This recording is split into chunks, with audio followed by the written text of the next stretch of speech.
ये तो कर्म के अनुसार निश्चित है, इसे भगवान ने नहीं भेजा है। पूर्व के हमारे कर्म, हमारा निश्चय पहले ही हो चुका है।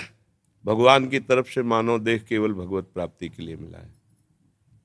कर्म के अनुसार बहुत पढ़ा लिखा आदमी भी गरीब और बिना किसी व्यापार आदि के भी बहुत निम्न स्थिति में देखा गया, और बहुत ग्रेजुएट पढ़े लिखे, उसने कर्म तो बहुत बढ़िया किया, पढ़ाई एक तरह, लेकिन पूर्व का उसका कर्म बिगड़ा हुआ तो उसको कोई उन्नति का चांस नहीं दे रहा है। और ऐसे भी देखे गए कि कोई ग्रेजुएट नहीं है, ना रूप के हैं, ना रंग के हैं, ना ढंग के हैं, और वीआईपी व्यवस्थाएं हैं, सैकड़ों नौकर चाकर सब, मतलब उसको बेच आवे बाजार में। ऐसे लोग हैं, उनको खाने को नहीं है। वो इतना मंद बुद्धि का होते हुए भी ऐसे ऐश्वर्य का भोग रहा है। इसमें कर्म प्रधानता होती है। मनुष्य को भगवान ने भेजा है केवल केवल भजन करके भगवान की प्राप्ति कर ले। ये कर्म साइड है, मुख्य है उद्देश्य भगवत तत्व का ज्ञान हो जाना, भगवत प्राप्ति हो जाना। बस इस बात को संसारिक जन नहीं जानते। जैसे बच्चा, तुम बहुत पढ़ लिख करके आखिरी पढ़ाई जिसे कही जाती हो पढ़ लो, बहुत अच्छे पद पे चले जाओ, बहुत रुपया पैसा कमा लो, खूब भोग भोग लो, पर शरीर तो छूटेगा ना एक दिन। ये पता है ना तुम्हें?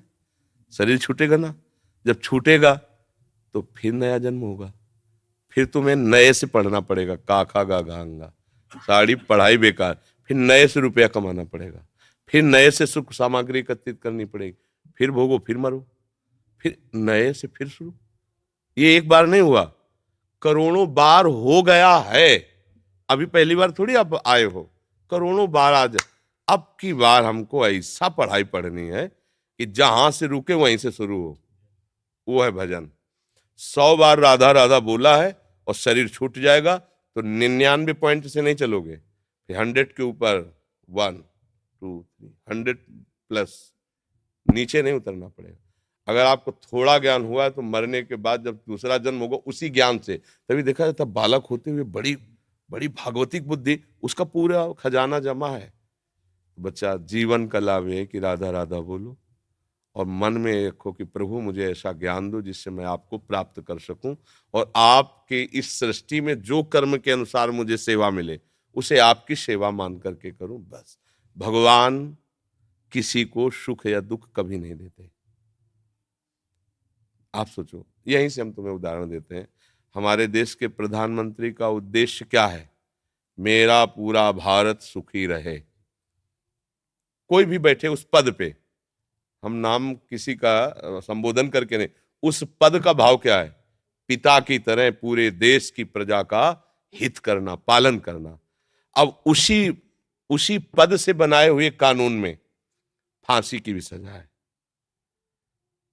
20 साल की सजा वहीं से पास हुआ है, जबकि वहां का मुख्य उद्देश्य है तुम्हें सदैव सुखी रखना, बाहर भीतर कहीं कोई आक्रमण ऐसा ना हो पाए कि तुम्हें दुख पहुंचे।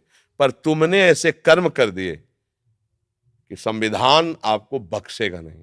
समझ गए ना?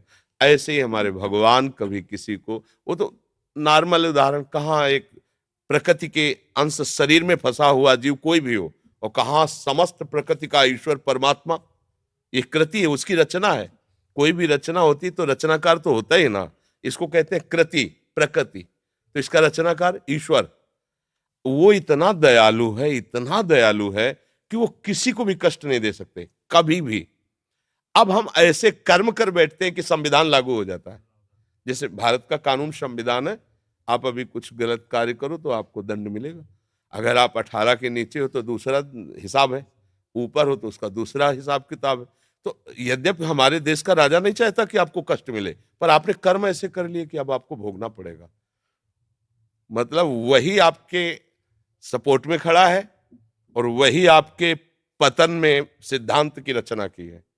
तो कर्म हमारे हमको उन्नति और अवनति कराते हैं, लेकिन उन्नति और अवनति में समान भाव ये भजन दिलाता है, ये कर्म नहीं दिलाता। भजन, अगर आप भगवत भाव में हो तो आपके अंदर सुख दुखे समय कृत्वा लाभा लाभो जया जयो, जय और पराजय में, सुख और दुख में, लाभ और हानि में समान भाव रहेगा। ये स्थिति आ जाएगी और अब हमारा अगला जन्म ना हो, हम भगवान के पास जाए। जैसे अभी परसों हम कह रहे थे कि लोग कहे हमें भगवान की जरूरत क्या है, हमें नहीं चाहिए भगवत प्राप्ति भाई, हमें नहीं चाहिए तत्व ज्ञान। ठीक है, आप अमेरिका क्यों जाते हैं? अच्छा पैसा मिलेगा। अमेरिका से पास हुआ है, ये हमारे पास बहुत बड़ी हाँ सर्टिफिकेट है। और हमारा जीवन सुखमय रहे ना, तो हम अपने माता पिता अपने देश को छोड़कर दूसरे देश में किस लिए जाते हैं? सुख के लिए। तो हम ऐसे देश का परिचय दे रहे जहां दुख का प्रवेश ही नहीं है, मृत्यु का प्रवेश नहीं है, अशांति नहीं है।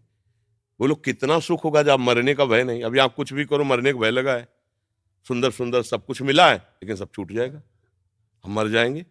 चाहे जितना घी पिए मर जाएंगे, चाहे जितना बैंक बैलेंस हो मर जाएंगे, चाहे जितनी सुंदर पत्नी हो पति हो पुत्र सब छूट जाएगा। धोखे का खेल है कि नहीं?